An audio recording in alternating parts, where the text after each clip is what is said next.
इस पे क्या टिप्पणी की जाए। कानून की कमी की वजह से ये नहीं हुआ। व्यवस्था में लोग शामिल हैं जिन पर निगरानी का दायित्व था, वो आंखें मूंद के इन चीजों को प्रमोट कर रहे थे।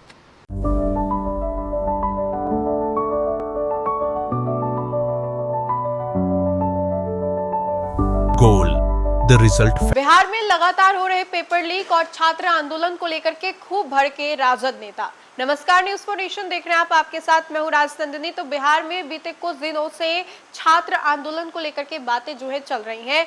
छात्र जिस तरीके से आंदोलन उनके द्वारा किया गया, सड़कों पर वो लोग उतरे, प्रदर्शन किया गया, लाठियां भांजी गई, इसके बाद जो तस्वीरें हैं वो भी आई। अब ऐसे में देखिए कि जिन छात्रों के द्वारा प्रदर्शन किया गया, आंदोलन किया गया, उन प्रदर्शनकारियों को जो है वो जेल भेज दिया गया। कल देर रात की तस्वीर हमने आपको दिखाई, जहां पर पटना के बेउर जेल जो है लगभग 12 से ज्यादा लोगों को भेजा गया, अभ्यर्थियों को भेजा गया। जो पूरी पुलिस की वैन थी उसमें अभ्यर्थी जो है वो लदे हुए थे। अब ऐसे में आपको बताएं तो इन सब चीजों को लेकर के खूब गुस्से में है राजद के नेता मनोज झा, और ये गुस्से में क्या कुछ कहते नजर आ रहे हैं। साथ ही साथ आपको मालूम होगा कि कल जब तेजस्वी यादव पटना पहुंचे थे, उस दौरान उन्होंने कहा कि अगर अभ्यर्थियों को नहीं छोड़ा जाता है, मेरे बड़े भाई तेज प्रताप यादव को नहीं छोड़ा जाता है, तो मैं खुद आंदोलन करूंगा, सड़कों पर उतरूंगा। इसी कड़ी में हम आपको छोड़े जाते हैं राजद नेता मनोज झा क्या कुछ कह रहे हैं। सिर्फ छात्र आंदोलन ही नहीं, जिस तरीके से पेपर लीक जो है वो होती आ रही है, इन सब चीजों के बारे में उनका क्या कुछ कहना है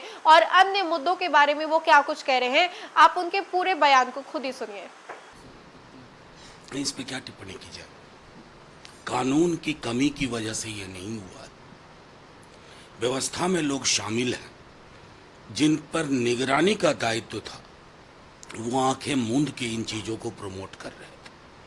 आपको एक छोटा उदाहरण देता हूं। जब कोई पार्टी खरीद फरोख्त से सांसद बढ़ाने लगती है, तो ये कितनी बड़ी विडंबना लगती है कि वो नीट पे बड़ी बात करने की कोशिश करे, क्योंकि एक तरह का करप्शन दूसरे करप्शन को जन्म देता है। जब तक इस प्रणालीगत चीजों को सहेजा समेटा नहीं जाएगा, खत्म नहीं किया जाएगा, तब तक मैं समझता हूँ ये सारी चीजें हेडलाइन मैनेजमेंट। राम मंदिर चढ़ावा चोरी मामले की जांच के लिए 3 आईपीएस अधिकारियों की नई एसआईटी गठित की गई है। पुराने वाले का क्या हुआ भाई?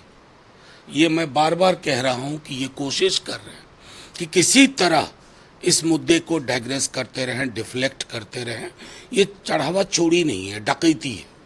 और मैं तो उनकी चुप्पी पर हैरान हूँ जो अक्सर कहते थे ना, जिन्होंने गाने बनवाए थे, जो फलाने राम को लाए हैं, हम उनको लाएंगे, तो अब चंदा चोरी हो गई, ये क्या बताएंगे?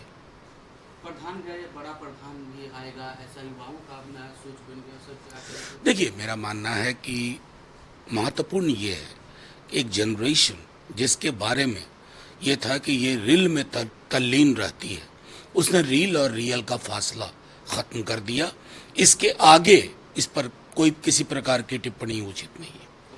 नहीं, मैं तो देख रहा हूँ भाजपा की परेशानी देख रहा हूँ।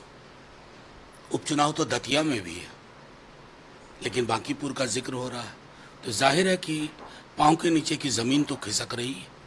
और जो रही कही सही कसर थी, वो पुलिस बर्बरता ने